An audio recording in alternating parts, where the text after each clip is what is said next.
नमस्कार दोस्तों, एक बार फिर से आप सभी का स्वागत है आपका अपने इस यूट्यूब चैनल एजुकेशनल गैलरी में।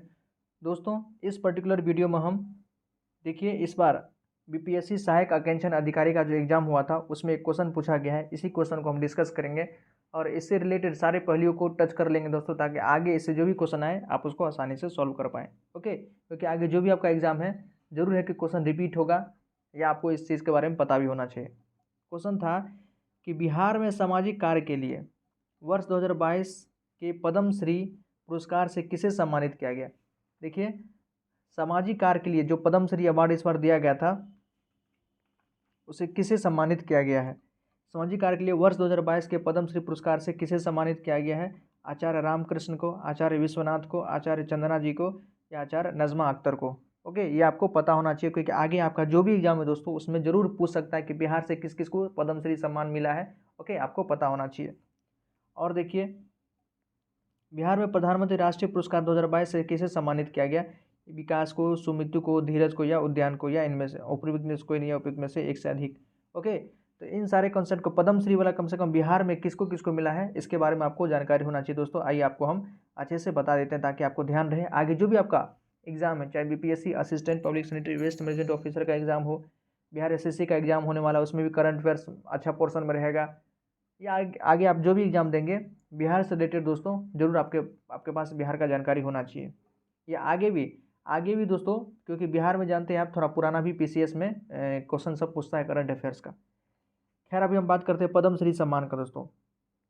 आचार्य चंदना जी, बिहार से दो व्यक्ति को मिला है पद्मश्री सम्मान, आप ध्यान रखिएगा। एक तो है आचार्य चंदना जी, जिनका नाम अभी हम ऑप्शन में पढ़े थे। ओके, देखिए इनको सामाजिक कार्य के लिए दिया गया था, सामाजिक कार्य के लिए इनको दिया गया था आचार्य चंदना जी को। ओके, और दूसरा देश को सैबल गुप्ता को, दूसरा याद रखिएगा सैबल गुप्ता को। तो पहला आचार्य चंदना जी को, दूसरा सैबल गुप्ता को। इनको मरणोपरांत मिला था दोस्तों, पोस्ट ह्यूमसली, मरणोपरांत, मरणोपरांत साहित्य और शिक्षा में। देखिए ये मतलब टॉपिक पूछ लेता है कि किस क्षेत्र में मिला है, तो साहित्य और शिक्षा में। आचार्य चंदना जी को सामाजिक कार्य के लिए, सैबल गुप्ता जी को साहित्य और शिक्षा में विशिष्ट योगदान के लिए पद्मश्री पुरस्कार हेतु चुना गया है। ओके, तो दो व्यक्ति, एक तो आपका आचार्य चंदना जी हो गया सामाजिक कार्य के लिए, और दूसरा हो गया आपका सैबल गुप्ता। ओके, देखिए दोस्तों, 25 जनवरी 2022 को 73वें गणतंत्र दिवस के अवसर पर राष्ट्रपति उस समय कौन थे, रामनाथ कोविंद जी थे। वर्ष 2022 के लिए 128 पद्म पुरस्कार हो गए। टोटल कितना है, 128 पद्म पुरस्कार, जिसमें आपका पद्म विभूषण है, पद्म भूषण है, पद्मश्री है। ओके, तो टोटल 128 पद्म पुरस्कारों की घोषणा की। इसमें बिहार से दो व्यक्ति शामिल थे, आचार्य चंदना जी और सैबल गुप्ता। आचार्य चंदना जी को सामाजिक कार्य के लिए दिया गया है और सैबल गुप्ता को मरणोपरांत, ये भी ध्यान रखिएगा, मरणोपरांत साहित्य और शिक्षा के लिए। देखिए दोस्तों, चार व्यक्ति को पद्म विभूषण मिला था, चार व्यक्ति को पद्म विभूषण आपको पता होना चाहिए, क्वेश्चन आगे पूछ भी सकता है किसको किसको।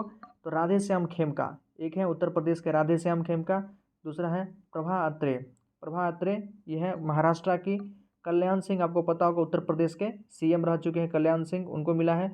और जनरल बिपिन सिंह रावत, जनरल बिपिन रावत जो कि फर्स्ट सीडीएस थे दोस्तों।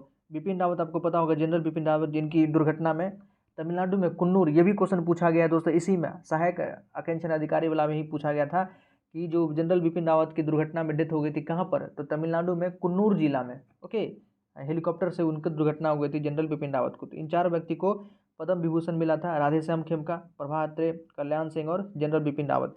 कम से कम आपको चार पद्म विभूषण बोला तो ध्यान रखना ही चाहिए दोस्तों, और आप ध्यान नहीं रख सकते हैं तो। 17 व्यक्ति को पद्म विभूषण मिला, ये थोड़ा चैलेंजिंग है याद रखना, कम से कम ये चारों याद रखें। और 107 व्यक्ति को पद्मश्री मिला। टोटल 127 जो मेडल दिया गया, जिसमें इस प्रकार से है 107, 17 और 4। बिहार के दो व्यक्तियों आपको तो पता होगा दोस्तों। आप देखिए क्वेश्चन आसानी से सॉल्व हो जाएगा। बिहार में सामाजिक कार्य के लिए, सामाजिक कार्य देखिए, सामाजिक कार्य के लिए वर्ष 2022 में पद्मश्री पुरस्कार किसको दिया गया दोस्तों, तो आचार्य चंदना जी को। किसको, आचार्य चंदना जी को। सैबल गुप्ता जी को मरणोपरांत, किसके लिए, साहित्य और शिक्षा के लिए। ओके, 58 क्वेश्चन आप आसानी से आप सॉल्व कर दीजिएगा।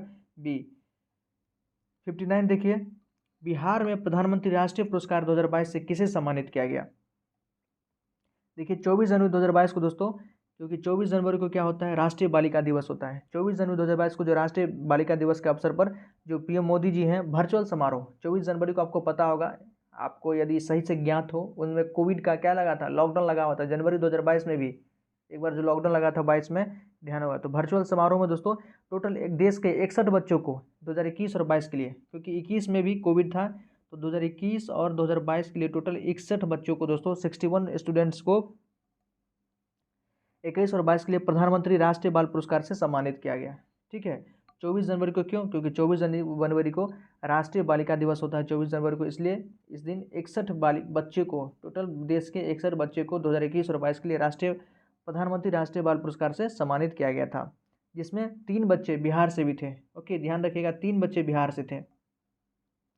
जिसमें 2022 के लिए, यहाँ 2022 के लिए पूछा गया दोस्तों, तो धीरज को 2022 के लिए दिया गया था। ओके, वीरता के लिए धीरज को 2022 में वीरता के लिए दिया गया था। ये हमारा आंसर तो ये हो गया।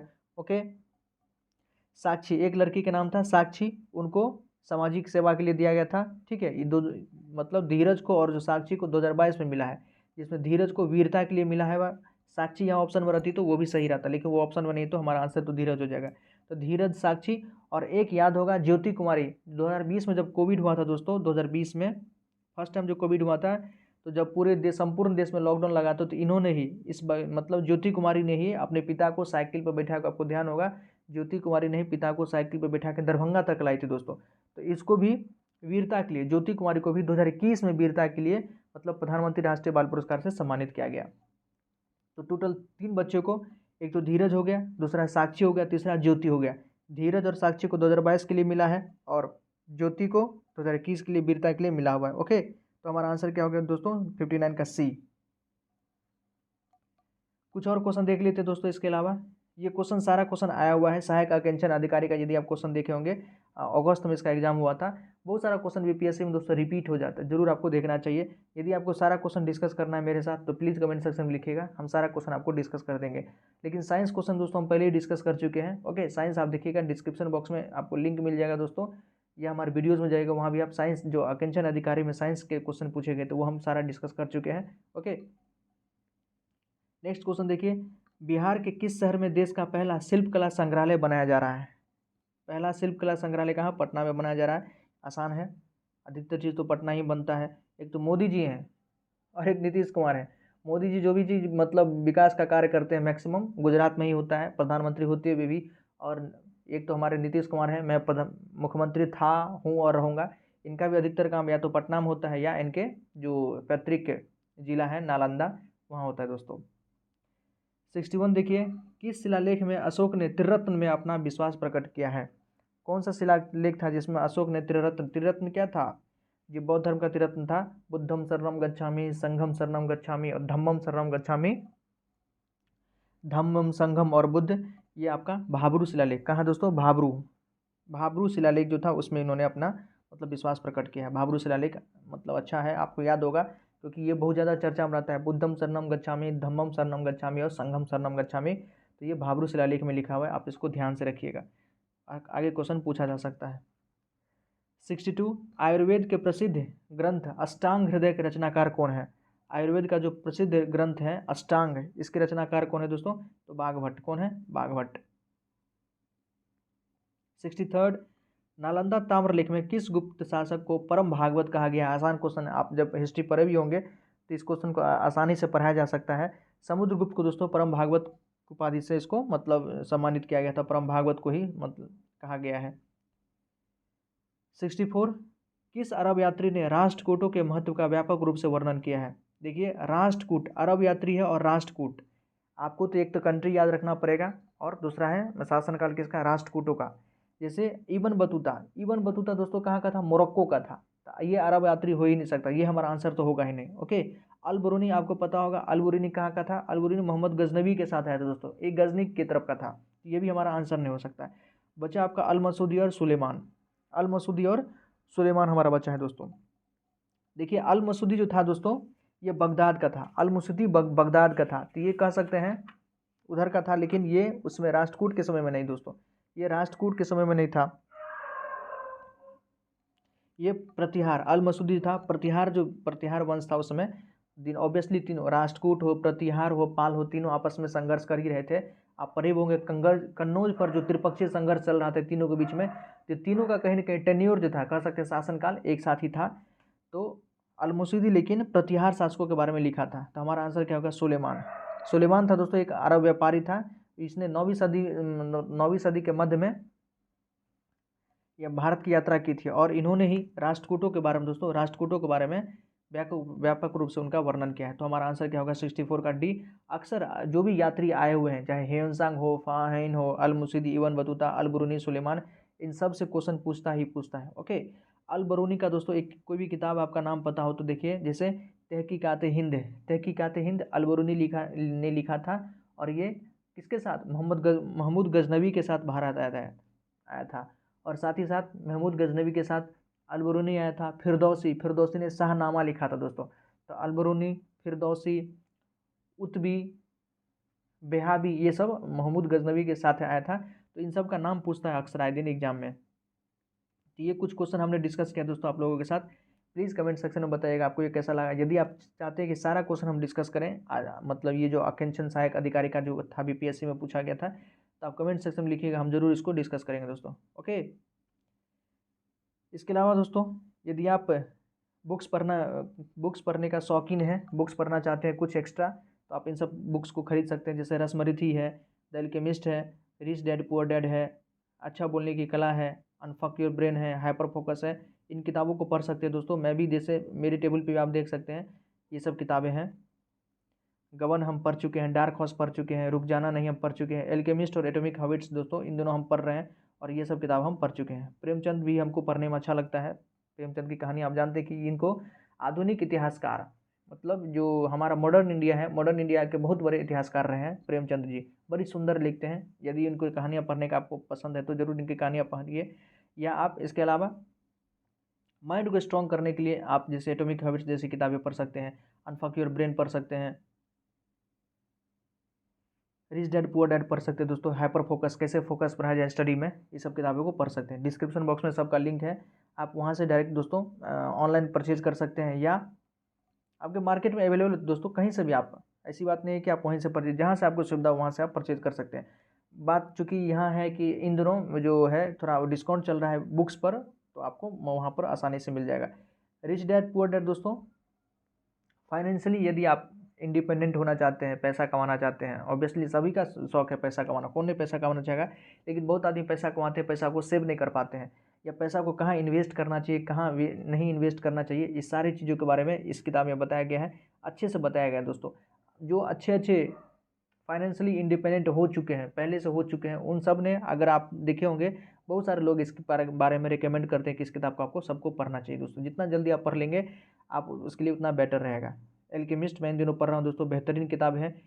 इंग्लिश में है दोस्तों, लेकिन फिर भी मुझे भी इंग्लिश से दिक्कत है, लेकिन मैं, मतलब कहते हैं ना, मानव जब जोर लगाता है पत्थर पानी बन जाता है। यदि यही सोच लेंगे कि हम इंग्लिश नहीं पढ़ पाएंगे दोस्तों, तब तो हम कभी सीख भी नहीं सकते हैं। डेली 3 से 4 पेज पढ़ते हैं दोस्तों हम। जो वर्ड मीनिंग दिक्कत होता है उसको अंडरलाइन करते हैं, कॉपी में नोट डाउन करते हैं और उसको फिर से वर्ड मीनिंग को एक बार देख लिए, बस एक बार उसको याद नहीं करना होता है। जब हम फिर दोबारा कहानी पढ़ते हैं तो आसानी से हमको समझ में आ जाता है।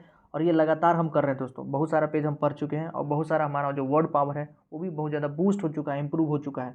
ओके, तो इस प्रकार से आप किसी भी चीज़ को चाहेंगे, बस आपके मेंटली, कहते नहीं, सोच से बड़ा नहीं है कुछ। अब यदि आप सोच लेते हैं तो आप आसानी से कर सकते हैं। अंत में एक ही लाइन कहेंगे दोस्तों, वक्त बदलना सीखो या वक्त के साथ बदलना सीखो, मजबूरियों को मत कोसो, हर हाल में चलना सीखो। ओके, यदि आप चाह लेंगे कि हमको करना है, हमको सीखना है, तो आपको कोई नहीं रोक सकता है, अन्यथा बहाना तो है ही सब जगह। ओके, तो आपका बहुत बहुत आभार दोस्तों, आपने इतनी देर तक हमको सुना। कोई क्वेरी हो, किसी प्रकार का जिज्ञासा हो, कोई आप हमें किसी प्रकार का सुझाव देना चाहते हैं, तो दोस्तों कमेंट सेक्शन में आप इंडिपेंडेंटली लिख सकते हैं दोस्तों।